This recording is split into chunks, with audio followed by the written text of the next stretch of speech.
Pra këtë çfarë kemi pas sot, ishte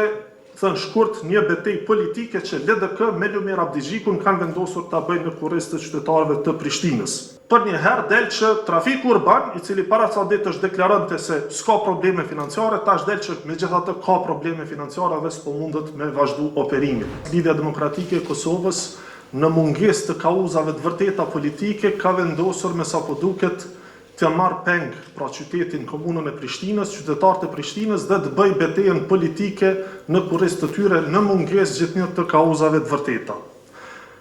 Po besoj që nuk janë as 2 javë s'kan kaluar prej kur nga kryetari tanishëm i komunës Prishtinës dëgjonim se si do të transformohet trafiku urban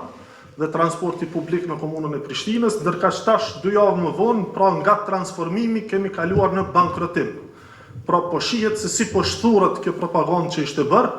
dhe tash në mungesë të kauzave politike, kjo po keq përdoret e madje po tentohet të shfrytëzohet që në kurriz të qytetarëve, pra duke u mohuar atyre shërbime të caktuara publike,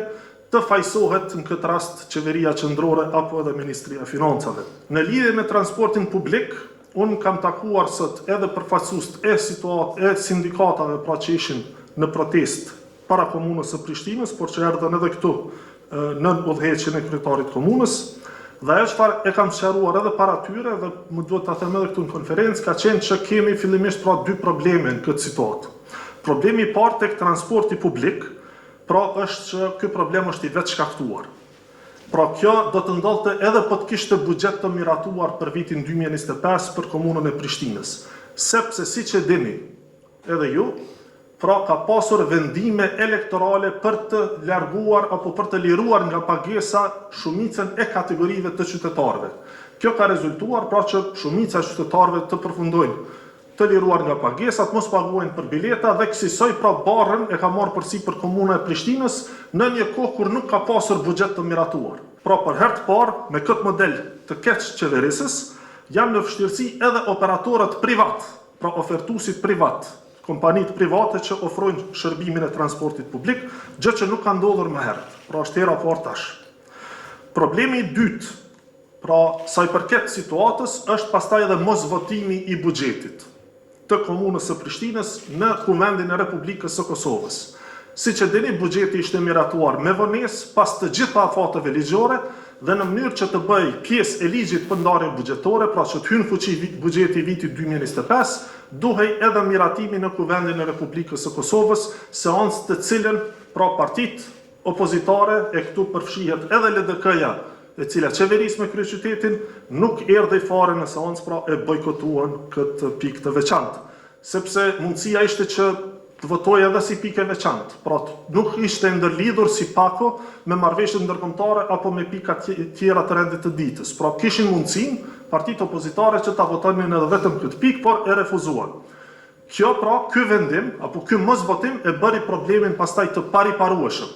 sepse me mosvotimin e buxhetit pasoj edhe mosvotimi i qeverisë së re dhe pasoj kryesisoj dekretimi i presidentes për shpërndarjen e kuvendit, e cila pra gjithashtu, më duhet ta theksoj edhe një herë, u dha edhe një shansë partive politike. Pra të nesërmën, kur i mblodhi partitë politike për të diskutuar datën e zgjedhjeve, presidenti Vjosa Osmani u ka ofruar partive politike edhe një mundësi që para se ta shpërndajë kuvendin me dekret, të kenë mundësi që të votojnë çështje të caktuara. Pra jo domosdoshmë buxhetin e vitit 2026 nëse partitë politike kanë pas problem me buxhetin e vitit 2026, por s'paku të votojë buxheti për 3 komunat, Prishtinë, Gjilan, Zubin, Potok, të votojë buxheti për ATK-n, si dhe të votoheshin marrëveshjet ndërkombëtare. Një gjë e tillë ishte refuzuar edhe në këtë situatë pra nga këto parti. Pra ky është problemi i dytë i cili ka sjell deri këtu situatën. Pra këtë çfarë kemi pas sot ishte, thënë shkurt, një betejë politike që LDK me Lumir Abdigjikun kanë vendosur ta bëjnë në kurriz të qytetarëve të Prishtinës. Kur unë para një muaji e pa ta paralajmëruar këtë situatë, pra që kishte probleme me trafikun urban, ishte trafiku urban, kompania e cila doli dhe tha që gjendjen financiare kemi të mirë dhe stabile. Për një herë del që trafiku urban, i cili para ca ditësh deklarante se s'ka probleme financiare, tash del që megjithatë ka probleme financiare dhe s'po mundet me vazhdu operimin.